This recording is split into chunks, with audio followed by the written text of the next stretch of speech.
하나님께서 오늘 우리에게 주시는 말씀을 함께 보도록 하겠습니다. 마태복음 28장 16절부터 20절입니다. 함께 하나님 말씀을 받들어 읽겠습니다. 11 제자가 갈릴리에 가서 예수께서 지시하신 산에 이르러 예수를 배웠고 경배하라. 아직도 의심하는 사람들이 있더라. 예수께서 나와 말씀하여 이르시되 하늘과 땅의 모든 권세를 내게 주셨으니 그러므로 너희는 가서 모든 민족을 제자로 삼아 아버지와 아들과 성령의 이름으로 세례를 베풀고 내가 너희에게 분부한 모든 것을 가르쳐 지키게 하라. 볼지어다 내가 세상 끝날까지 너희와 항상 함께 있으리라 하시니라. 아멘. 대한민국은 기독교 세계에서는 아주 특별한 그런 나라 가운데 하나입니다. 복음이 전해진 지 얼마 되지 않아서 엄청난 부흥을 이루기도 했죠. 선교 운동가 했던 존 모트 같은 경우는 대한민국의 이 선교 상황을 지켜보면서 이야기하기를 비기독교 세계에서 최초로 기독교 국가가 될 수 있는 나라가 한국이다, 이렇게 말할 정도였습니다. 아직 그렇게 되지는 않았지만 그러나 비기독교 세계에서 이만큼 부흥하고 성장한 것은 유례를 찾아보기 어렵습니다. 게다가 복음을 받아들였던 초기부터 선교에 열심을 내었고 지금은 선교사가 28,000여 명 정도 나가서 사역을 하고 있습니다. 이 숫자가 별것 아닌 것처럼 여겨질지 모르지만 전 세계에서 두 번째로 많은 숫자입니다. 미국 다음인데 미국이 3만 명 좀 넘고요, 저희가 28,000명 정도 됩니다. 그런데 인구가 미국은 3억 4천만 명이에요. 우리는 5천만 좀 넘죠. 5억이 넘으면 좋겠다. 5천만이 좀 넘는데 이 인구 대비로 하면 압도적으로 선교 강국이 바로 대한민국이다라고 하는 것입니다. 그러면 이 기독교 세계 선교 역사 가운데 왜 대한민국이 이처럼 기가 막히게 부흥하고 성장해서 선교 강국이 되었을까? 사실 이제 이 대한민국에 복음이 전해져 들어올 때 기독교가 전략적으로 몇 가지를 사용했던 것이 있습니다. 그 중에 하나는 그 당시 이제 먼저 앞서 천주교가 들어왔는데 그러니까 조선 시대의 법을 불법적으로 그냥 복음을 전하는 가운데 많은 박해를 받았죠. 병인양요, 병인 박해 이런 것들을 받으면서 많은 사람들이 죽어가기도 했습니다. 근데 여기에 대한 그 좋지 않은 감정들이 있었기 때문에 기독교에 대해서 마음을 열지 않고 있었죠. 그리고 이제 조선은 계속 쇄국 정책을 펼치고 있었는데 그러나 이제 위로 중국이 아편 전쟁을 통해서 영국과 프랑스의 연합군에 의해서 북경, 그러니까 그들의 수도까지 완전히 점령을 당하고 어쩔 수 없이 문호를 개방했습니다. 그런가 하면 일본은 자기들이 스스로 개방을 해서 서양 문물을 받아들이면서 변화가 오고 기독교가 들어오기 시작했죠. 이런 상황 가운데 한국은 1882년에 조미 상호 통상 조약을 맺습니다. 이에 따라서 이제 미국과 조약을 맺어서 미국의 사람들이 들어오기 시작하면서 1884년 9월 14일에 알렌이라고 하는 의료 선교사가 부산에 들어오게 되고 그 이후에 이제 9월 22일 서울에 입국하면서 시작된 개신교 선교 역사인데 사실 알렌이 처음 들어올 때는 선교사로서 들어온 것이 아닙니다. 미국 공사관에 공적인 의사로 들어왔어요. 미국의 정부의 힘을 입어가지고 미국 의사로서 활동하면서 미국 북장로교가 파송한 선교사이지만 그렇게 간접적으로 들어왔다는 이야기죠.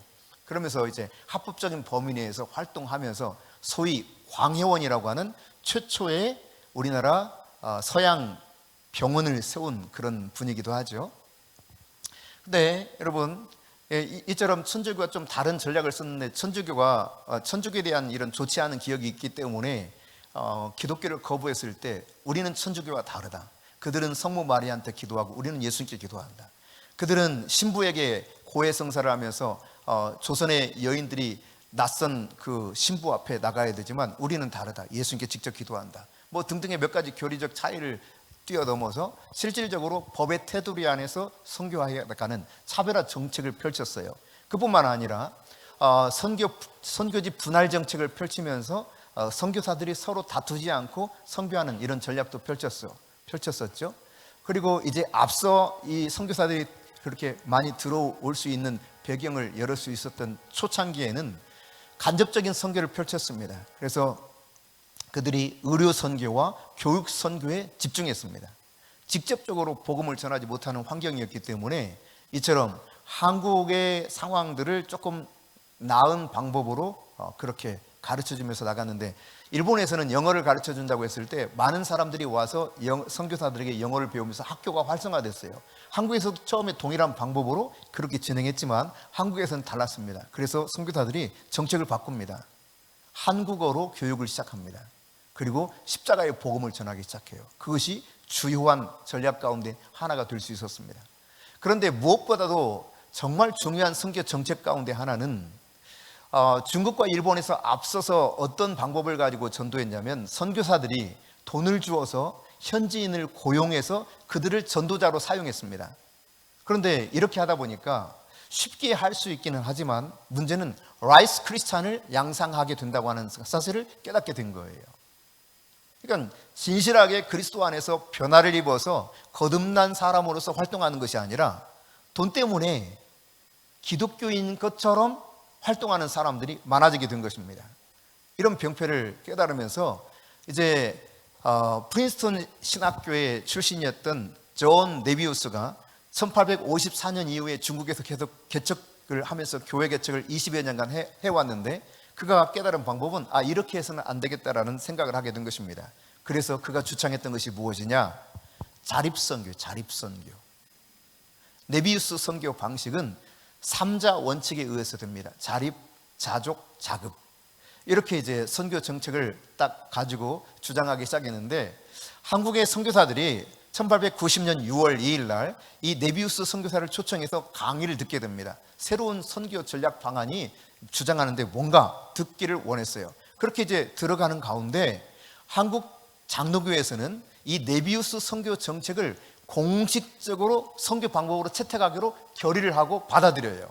그때부터 한국 장로교회에서는 네비우스 선교 방식에 의해서 자립 선교를 하기 시작합니다. 그래서 어떻게 하느냐?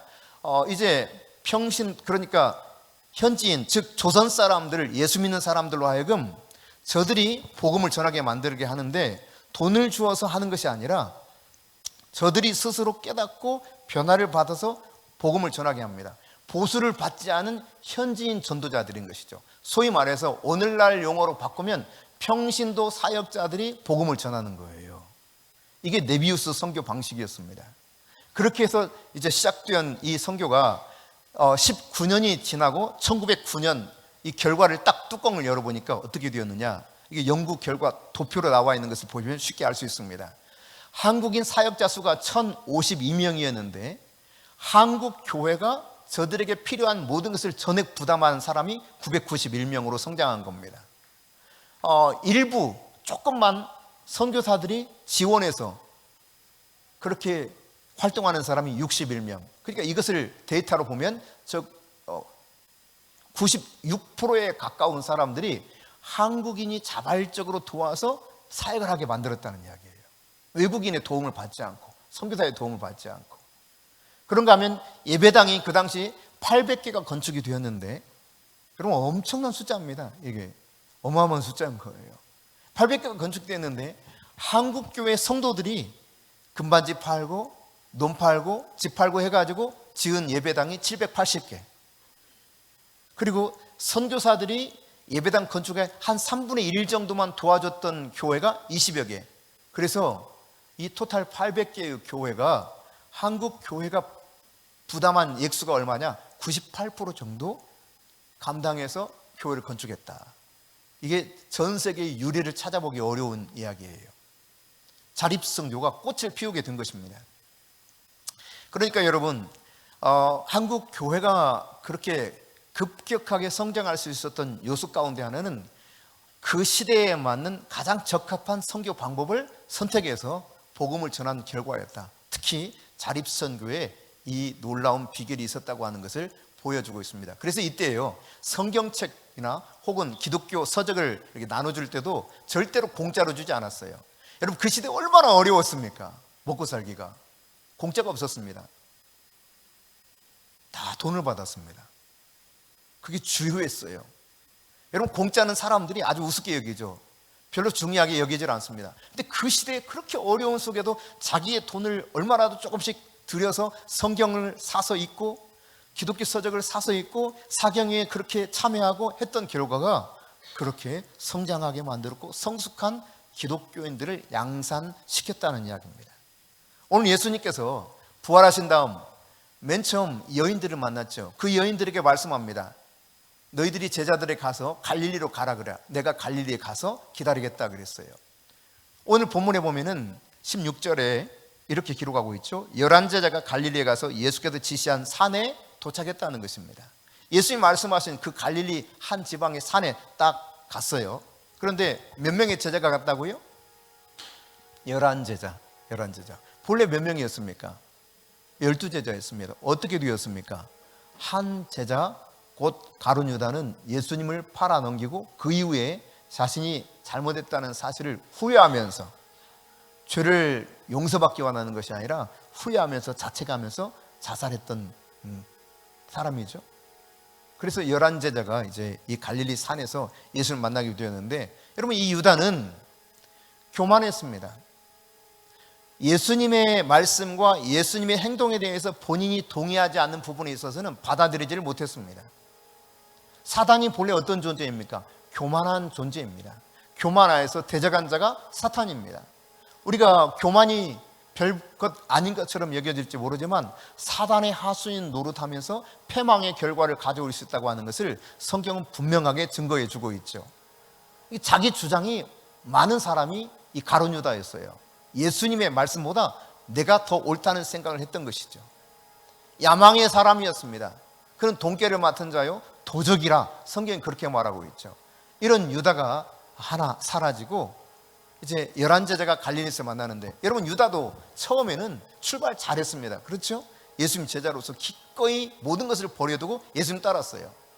그러니까 여러분 무엇이 중요하냐? 처음 시작보다 마지막 그 결말을 잘 맺어가는 것이 우리 인생 가운데 중요하다는 것을 깨달아야 됩니다. 시작 잘해도 마지막이 이처럼 유다처럼 잘못될 수 있다면 그는 참 불행할 뿐만 아니라 불쌍한 존재이겠죠. 또 여러분 17절에 보니까 예수님께서 이 제자들보다 먼저 와서 기다리고 계십니다. 이 17절 말씀에 예수를 저들이 만나요. 와서 만나는데 그들이 두 가지 반응을 보입니다. 이 제자들이 예수님, 부활하신 예수님을 만나는데 한 부류는 놀라워서 즉시 경배를 해요. 그러나 한 부류는 어떻다는 것입니까? 의심하더라고요. 의심. 부활하신 예수님 만나고 예수님 맞아? 이렇게 의심하는 거예요. 여러분 우리가 어떤 일을 많이 한 것보다 중요한 것은 예수님을 만나는 것이 중요합니다. 여러분이 아무리 봉사를 많이 해도 예수님 제대로 만나지 못하면 불행한 것입니다. 예수님을 만나야 생동감이 있는 실질적인 믿음을 가지고 살 수 있게 되는 거예요. 늘 예배를 드리지만 그것이 종교적인 아주 그냥 허울만 그럴싸한 일이 반복될 수 있어요. 이 말씀 가운데, 예배 가운데 주님을 만나야 돼요. 주님을 만나는 일이 정말 중요한 것입니다. 경배하면서 만난 그 기쁨 속에서 엎드려 하나님 앞에 영광 돌리는 일부 제자가 있었지만, 그러나 일부 제자들은 똑같은 예수님 눈으로 목격하는데 의심하고 받아들이지 못합니다. 그러면 왜 그들이 예수님을 이렇게 부활하신 예수님을 믿지 못했을까? 그들은 예수님을 경험하지 못했습니까? 부활하신 예수님의 못자국을 못 봤습니까? 아닙니다. 똑같이 경험했습니다.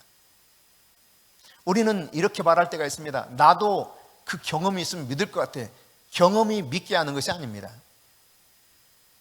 믿지 아니하려는 의지가 있기 때문에 믿지 못하는 거예요. 거부하려는 의지가 있기 때문에 믿을 수가 없는 것입니다. 이게 불신앙입니다. 불신앙. 믿음으로 결부하지를 못하는 것입니다. 그래서 하나님을 온전히 만나지 못하는 거예요. 하나님의 역사를 받아들이지 못하는 것입니다. 우리 인생 가운데 그 능력의 주님, 그 살아계신 하나님을 왜 사람들이 만나지 못하느냐? 내 의지로 막아요. 내 의지로. 똑같은 것을 보고 듣지만 내 의지가 그것을 받아들이지 않는다 이 말입니다. 오늘 하나님의 말씀을 들을 때도 마찬가지입니다. 동일한 반응을 보이질 않습니다. 어떤 이들은 이 말씀 앞에서 아멘 아멘 하고 그 말씀대로 내가 순종하기로 결단하고 그렇게 살아가지만, 많은 사람들은 이 말씀을 받아들이지 못할 수 있다는 이야기입니다. 여러분, 이렇게 불신앙 속에 빠져 있는, 의심하면서 여전히 부활하신 예수님을 믿지 못하는 이들에게 예수님이 제자로 선택했어요, 저들을. 그리고 이들에게 지상 명령, 대위임령을 맡기십니다. 허물이 많습니다. 실수가 많습니다. 부족합니다. 여전히 의심하고 있습니다. 큰 소리 뻥뻥 쳤다가도 그냥 언제 그랬냐 하고 주랭랑 치기도 합니다. 그런데 이들을 용서하시고 저들에게 다시 사명을 맡기십니다. 새롭게 그들을 고쳐서 쓰시는 분, 그분이 예수님이라는 이야기입니다. 그런데 이와 같이 여전히 의심에 빠져 있고 아직 불완전한 이들이 언제 변화를 받습니까? 우리가 지난주에 살펴봤던 것처럼 오순절 마가의 다락방에서 전심으로 기도할 때 그 속에 성령의 강림하심으로 권능을 받으면서 이들이 완전히 변화를 받게 돼요. 그러므로 여러분, 우리에게 필요한 것이 있다면 성령의 권능인 줄 믿습니다. 여러분도 하나님께서 고쳐 쓰실 수 있을까요? 혹시 여러분 좀 불가능한 거 아니에요? 그렇지 않습니다. 예수님을 직접 3년 6개월간 경험했어요. 부활하신 예수님도 목격합니다. 그런데도 여전히 의심하고 받아들이지 못하는 저들을 보면 그래도 좀 가능성이 있다 싶지 않아요? 보지 않고도 믿는 여러분, 보지 않고도 그래 나는 하나님 앞에 가야 돼 나오는 여러분, 그래도 가능성이 많은 것 같습니다. 예. 아직 뭔가 부족할지 모르지만 그러나 충분히 이 제자들을 고쳐 쓰실 수 있다면 여러분도 고쳐서 쓰실 수 있는 분, 그분이 우리 주님이신 줄 믿습니다. 주님께서 성령의 능력을 통해서 여러분에게 새로운 옷을 입혀주시고 새롭게 변화를 시켜서 여러분이 예수 그리스도가 내 인생의 구주라고, 예수 그리스도가 내 인생의 주인이라고 증언하는 증인을 삼아 주실 것입니다. 오늘 이 갈릴리 한 산에서 제자들을 만나서 예수님이 세 가지 메시지를 선포하셔요. 첫 번째, 오늘 이 말씀에 보니까 뭐라고 말하냐면 하늘과 땅의 권세를, 그 모든 권세를 내가 가졌다, 이렇게 선포하십니다. 여러분, 이렇게 가정해 보세요. 내가 대한민국, 북한, 러시아, 중국, 일본, 미국 내 손 안에 다 있어. 내가 모든 권세를 다 주고 있어 하면 여러분이 저를 어떻게 그 순간 바라보기 시작할까요? 우리 목사님 드디어 아마 그럴 수 있을 겁니다. 윤석열 대통령은 대한민국 안에서만 권세를 가지고 있습니다. 바이든은 미국의 권세를 가지고 있죠. 푸틴은 러시아의 권세를 가지고 있고요. 그런데 예수님은 이 땅의 권세뿐만 아니라 하늘의 권세도 이제 내가 다 가졌다는 것입니다. 이분이 예수님이에요. 부활하신 예수님에게 하나님께서 이 모든 권세를 다 위임하셨습니다. 하늘과 땅의 모든 권세를 주님께 맡기신 거예요. 우리가 믿는 예수님이 보통뿐 아니라는 이야기입니다. 얼마나 위대한 분인가를 깨달아야 돼요. 한 나라의 권세만 가졌어도 얼마나 대단하게 사람들이 많은 영향력을 미치면서 많은 사람들이 그 앞에 조아리게 만듭니까? 그런데 이 땅의 열방의 모든 권세뿐만 아니라 하늘의 권세까지도, 다시 말해 우주 모든 만물의 권세를 주님 손에 하나님께서 맡기셨다. 그분이 우리가 믿고 따르는 구주 예수다는 이야기입니다. 예수님 이걸 먼저 선포하세요. 내가 하늘과 땅의 모든 권세를 가졌다.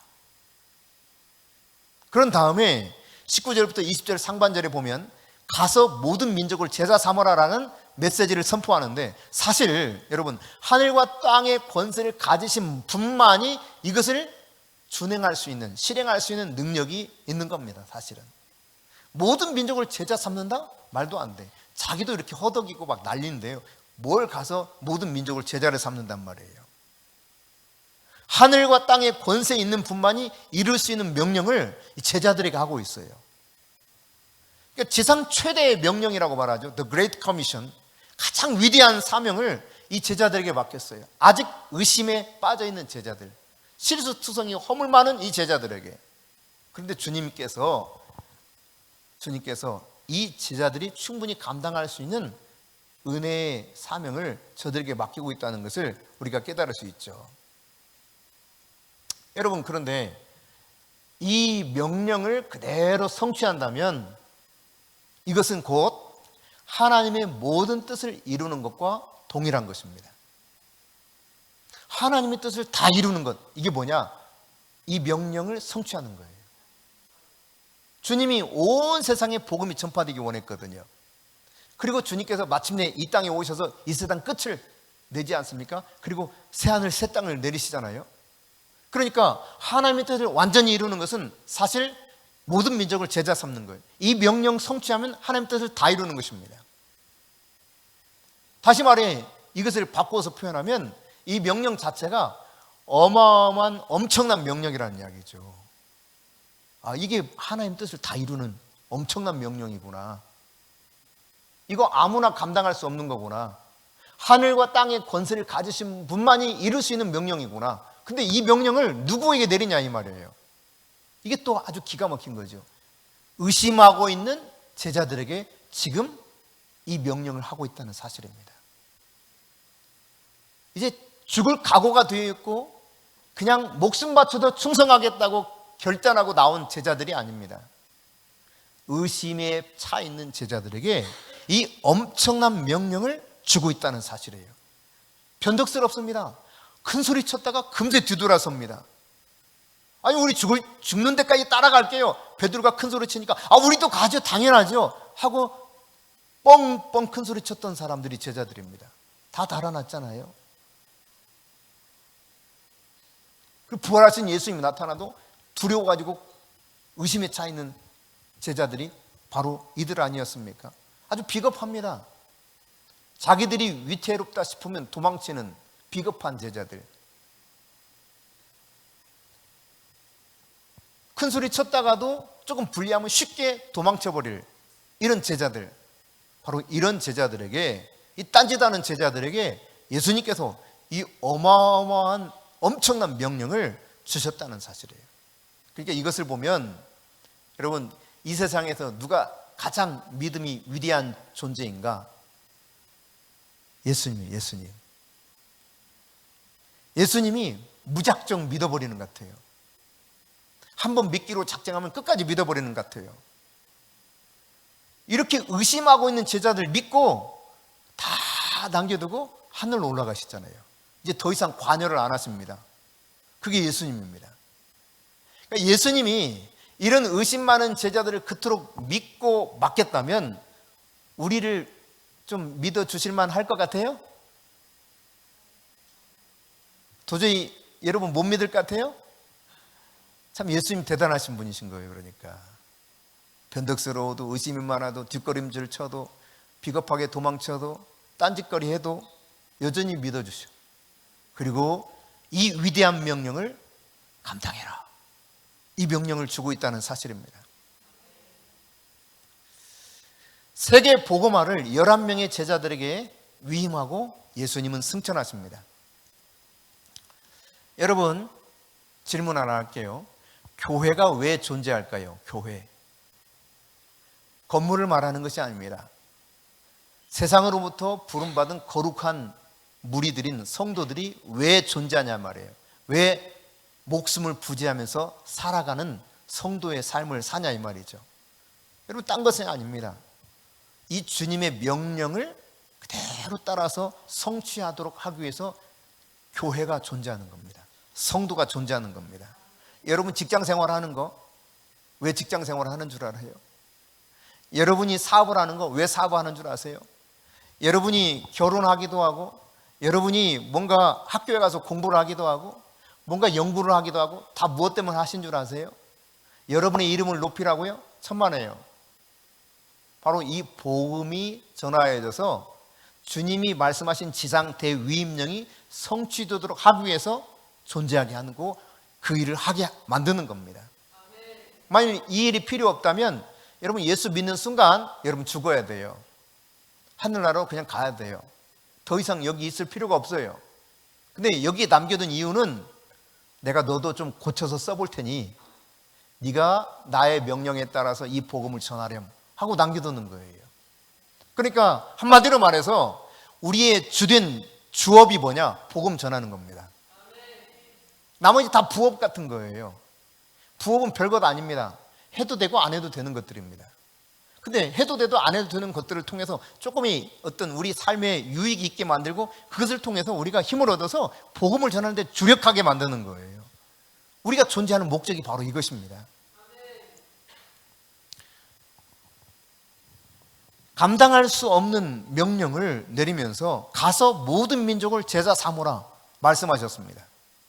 앞서 말씀드렸던 것처럼 이거 하늘과 땅의 권세를 가진 그분만이 이룰 수 있는 명령일 것입니다. 그러나 여러분, 승천하시기 전 예수님께서는 이 명령을 이룰 수 있는 방법을 가르쳐 주셔요. 어떻게 하면 이 명령을 너희들이 감당하고 넉넉히 이 명령 따라서 살 수 있는가? 그래서 바로 예루살렘을 떠나지 말고 아버지의 약속하신 것을 기다리라 말씀하셨던 것이죠. 그래서 사도행전 1장 8절에 보면 오직 성령이 너희에게 임하시면 너희가 권능을 받고 예루살렘과 온 유대와 사마리아 땅끝까지로 내 증인이 되리라. 그러니까 권능이 없이는 안 돼요. 내 권능이 아니라 하나님의 권능입니다. 두나미스, 하나님의 권능이 내게 임할 때 가능한 것입니다. 그러니까 힘으로 안 되고 능으로 안 돼요. 오직 여호와의 신으로 성령으로 되는 것입니다. 그 성령의 능력을 우리에게 부어주시기를 원하시는 분이 하나님이요, 그 능력에 따라서 이 지상 대위임령, 명령을 성취시켜 나가도록 우리를 부르신 것이죠. 사람들은 이렇게 생각합니다. 전도를 내가 한다 생각해요. 내가. 선교를 교회가 한다고 생각해요. 그렇지 않습니다, 여러분. 복음을 전하고 저 이방 나라, 다른 나라에 가서 복음을 전하는 선교적 사명도 결국 내가 하는 게 아니에요. 사람이 하는 게 아니에요. 교회가 하는 것이 아닙니다. 누가 하느냐? 성령님이 하시는 것입니다. 하나님이 하시는 거예요. 하나님께서, 살아계신 성령 하나님께서 내 안에서 나를 통해서 하는 거예요. 나의 순종을 통해서. 교회가 순종하면 그 교회의 순종을 통해서 성령 하나님이 직접 예수 그리스도를 증거하는 것입니다. 성령은 예수 그리스도를 조명하는 영이에요. 철저하게 예수님을 증언해 주는 것이 성령입니다. 이것을 일컬어서 선교학에서는 하나님의 선교라는 표현을 씁니다. 미시오 데이. 하나님이 선교하는 거지 우리가 하는 게 아닙니다. 우리는 통로가 되어서 쓰임 받는 거예요. 여러분이 기꺼이 순종함으로 성령의 권능의 아래에서 즐겁게 복음을 전할 수 있는 하나님의 사람들이 되실 수 있기를 바랍니다. 다시 말씀드립니다. 왜 여러분 돈 벌게 하신 줄 알아요? 왜 여러분 직장 다니게 하시는 줄 알아요? 왜 여러분 결혼도 하고 여러분에게 가정을 주신 줄 알아요? 여러분 마음껏 학교에서 학업을 할 수 있는 현장을 주신 줄 알아요? 그 궁극적인 이유는 단 한 가지예요. 복음을 전하게 하기 위함입니다. 모든 곳이 복음을 전해서 모든 것이 세상으로부터 구별된 거룩한 하나님의 백성들이 모이는 교회가 돼야 돼요. 멀티사이트 처치. 그것이 주님이 원하시는 것입니다. 자, 이처럼 예수님께서 갈릴리 한 산에서 야, 내가 하늘과 땅의 모든 권세를 가졌어. 이것을 말씀하시고 하늘과 땅의 권세를 가진 내가 너희들에게 명령하는데 가서 모든 민족에게 복음을 전해서 세례를 주고 잘 가르쳐서 내가 분부한 모든 것을 가르쳐서 제자를 삼아. 이것이 두 번째 메시지예요. 그리고 마지막 세 번째 메시지, 그것이 무엇인가? 오늘 본문에 보니까 뭐라고 말하냐면 내가 세상 끝날까지 너희와 항상 함께 있겠다라고 한 메시지를 주고 있습니다. 여러분, 우리 주님과 내가 함께 한다고 하는 사실은 내 인생이 형통하다는 이야기입니다. 주님이 나와 함께하면 모든 것이 다 있는 거예요. 세상의 모든 권세를 가지신 분이 나와 함께 하겠어. 늘 내 편이야. 더 이상 뭐가 필요하겠어요? 형통은 거기에 있는 것입니다. 근데 주님이 누구와 함께 한다는 것입니까? 복음을 전하는 제자들과 함께 하겠다는 것입니다. 가서 땅끝까지 가서 이 복음을 전할 때 주의 이름으로 세례를 주고 성삼위 하나님의 이름으로 세례를 베풀고 저들에게 모든 것을 가르쳐서 주님이 분부한 명령대로 다 가르쳐서 그 말씀을 지키게 하고 제자를 삼는 그들에게 항상 함께 하겠다는 거예요. 이런 복음을 전할 때 쉽지 않습니다. 받아들이는 사람들이, 순수하게 받아들이는 사람들이 얼마나 있겠어요. 여러분, 초창기 복음을 전하다가 얼마나 많은 선교사들이 순교했습니까? 저들의 가족이 얼마나 많이 죽었습니까? 어린아이들 죽고 아내도 죽고 본인도 죽고, 네, 수많은 사람들이 이 복음을 증거하다가 많은 어려움을 통해서 죽었습니다. 풍토병 때도 죽지만 그러나 또 직접 살해당해서 죽기도 합니다. 그것이 복음 전하는 현장입니다.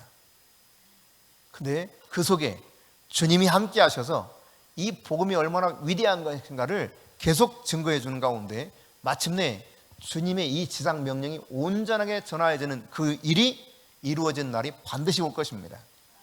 주님 오실 날이 점점 다가오고 있는 것은 분명한 현실이죠. 나 혼자가 아니라는 사실을 기억하십시오. 내가 하는 것이 아닐 뿐만 아니라 나 혼자가 아니다. 내 안에 예수님이 계신다는 사실입니다. 나와 항상 그분이 함께하고 있다는 사실입니다. 여러분, 가나안 정복을 눈앞에 두고 그때까지 이스라엘 민족들을 이끌어왔던 모세가 그만 느보산에서 죽고 말죠. 이제 실질적으로 전쟁을 치러야 되는 이 위기 상황에 위대한 리더, 지도자를 잃어버렸습니다. 그때 여호수아에게 하나님께서 말씀하신 것이 무엇입니까? 내가 모세와 함께 있었던 같이 내가 너와 함께 하겠다고 말씀합니다. 너를 평생 동안 너를 대적할 자 없도록 내가 너와 함께 하겠다. 그러니까 우리가 하나님과 함께 할 수 있다는 것, 주님이 나와 평생 함께 한다고 하는 것은 나를 대적할 자가 없다는 이야기예요. 나를 통해서 그분의 뜻이 온전하게 성취될 수 있다는 이야기입니다. 예수님께서 여호수아에게, 하나님께서 여호수아에게 이렇게 약속하셨어요. 그리고 자루나 우누나 치우치지 말고 그저 하나님의 말씀을 묵상하는 가운데 이 규례를 잘 지켜나가게 될 때 네 길이 평탄하게 될 것이고 어디로 가든지 내가 너와 함께 한다고 말씀하고 약속해 주고 있습니다. 예수님께서 제자들 그렇게 말씀하셨습니다. 근심하는 제자들에게 근심하지 말라. 나 하나님을 믿으니 또 나를 믿으라. 여러분, 하나님을 믿으십니까? 그러면 여러분이 염려, 근심을 다 그분께 맡기세요. 맡길 수 있는 분이 있어요. 할렐루야. 그러니까 염려가 오면 감사한 것 중에 하나는 내가 맡길 수 있다는 거. 그 다음, 내가 감당하지 못할 염려가 온다는 것은 내가 그만큼 큰 그릇이 됐다는 거. 그러니까 감사할 이유가 또 있어요. 또 감사할 이유는 이 모든 것을 맡길 때 주님이 내 안에서 일하시는 것을 볼 수 있다는 거예요. 그러니까 염려가 몰려오면 감사가 세 가지가 미리 준비되어 있는 거예요. 할렐루야. 예, 맡길 수 있는 분이 있다. 내가 그만큼 그릇이 되었다. 야, 그 다음 내게서 이루시는 하나님의 역사를 볼 수 있다. 얼마나 즐거운 일이에요. 주님이 항상 함께 하겠다고 그랬습니다. 하나님을 믿으니 나를 믿으라. 예. 근심 내가 할 게 아닙니다. 염려 내가 할 게 아닙니다. 그분 앞에 맡기면 되는 거예요. 아무것도 염려하지 말고 오직 기도와 간구로 너희 구할 것을 감사함으로 아뢰라. 그리하면 모든 지각에 뛰어난 하나님의 평강이 너희 마음과 생각을 그리스도 예수 안에서 지켜주실 것이다. 우리 주님의 말씀, 하나님의 말씀에 귀를 기울이실 수 있기를 바랍니다. 하나님께서는 예수 그리스도를 통하여서 이렇게 약속해요. 너희가 세상에서 환난을 당하나 담대하라. 내가 세상을 이기었노라. 어떠한 어려움이 온다 할지라도 복음 전하다가 목숨을 잃는 한이 있다 할지라도 담대하십시오. 세상을 이기신 그분, 죽음을 이기셨잖아요. 세상을 이겼다는 표현은 그것입니다. 사망 권세를 깨트리시고 부활하셨어요. 세상이 가진 가장 큰 권세는 무엇입니까? 사망입니다. 사망. 이 사망 권세를 깨트리고 부활하신 예수님이 생명을 우리에게 부여해 주셨습니다. 조에 영원한 생명을 주셨어요. 염려할 필요가 아무것도 없게 만들어 주신 것입니다. 그리고 이제 주님이 명령하신 말씀을 듣고 우리는 지상 명령을 성취하기 위해서 나가서 이 복음의 증인되어 함께 순종하며 주님의 나라를 세워가면 되는 것입니다. 그런데 이렇게 생각해요. 저는요 지혜도 없지만 돈도 없어요. 복음을 전하려면 돈이 얼마나 많이 필요한데요. 주님이 돈이 있어야 복음 전한다고 했습니까? 네가 가서 순종하면 내가 함께 할게. 이 속에는 모든 게 다 들어있어요. 할렐루야. 돈이 없으면 주님이 돈이 있게 만드십니다.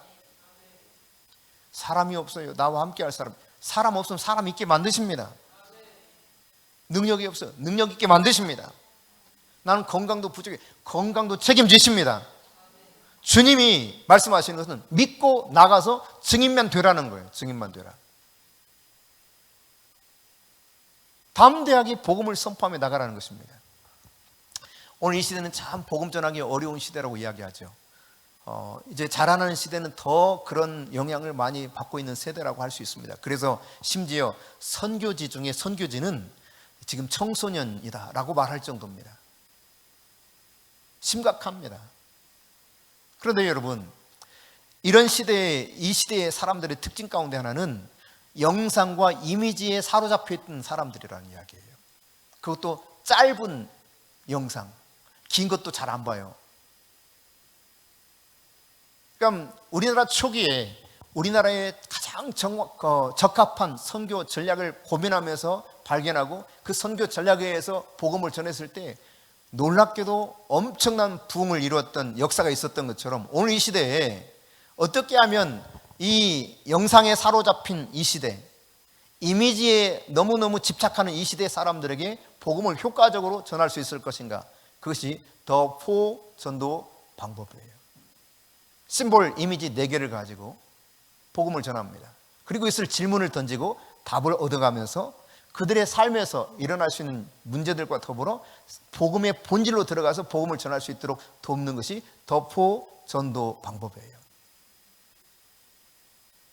이것을 이제 우리가 구체적으로 들을 수 있는 기회가 오늘 오후 2시와 다음 주 오후 2시 두 차례에 걸쳐서 세계적으로 가장 뛰어난 강사 3분이 오셨잖아요. 박경원 소장님, 조은주 팀장님, 김상일 팀장님. 저 팀장님 중에 한 분은 예수님 닮았어요. 예수님처럼 수염도 이렇게 쫙 있고요. 머리도 예수님 같잖아요. 이렇게. 여러분 예수님 만나려면 오후에 보시면 됩니다. 나는 할 수 없다고 생각하지 마시고 할 수 있는 방법을 여러분에게 잘 가르쳐 주실 것입니다. 이 더포 전도 세미나를 통해서 여러분이 새롭게 도전을 받으시고 나도 할 수 있구나, 충분히 할 수 있겠다. 여기는 또 도구들을 많이 이용하거든요. 뭐 손에 차는 거 이거 뭐예요? 팔찌, 그다음 볼펜 혹은 스크래치 해가지고 하는 복권처럼 하는 것도 있고요. 다양한 도구를 통해서 그 사람에 맞게 접근해서 이 더포, 그러니까 4가지 심볼을 통해 복음을 효과적으로 전할 수 있도록 돕는 것입니다. 이것들을 여러분에게 마지막 타임에는 훈련해서 연습을 시켜서 할 수 있도록 도와줄 것입니다. 여러분 흥미진진하겠죠? 나도 할 수 있겠다 생각이 되십니까? 네. 여러분 한 사람 한 사람 여기에서 나는 안 돼 라는 생각 가지지 마시고 한 사람도 빠짐없이 오셔서 이 세미나를 잘 들으시고 복음의 메시지가 나에게 능력으로 임할 뿐만 아니라 복음을 효과적으로 전할 수 있는 방법을 잘 배워서 주님께서 명령하신 이 명령을 성취해 나가는데 성령의 권능과 함께 더불어 효과적인 도구를 가지고 나가서 능력 있는 전도자가 되실 수 있기를 축복합니다.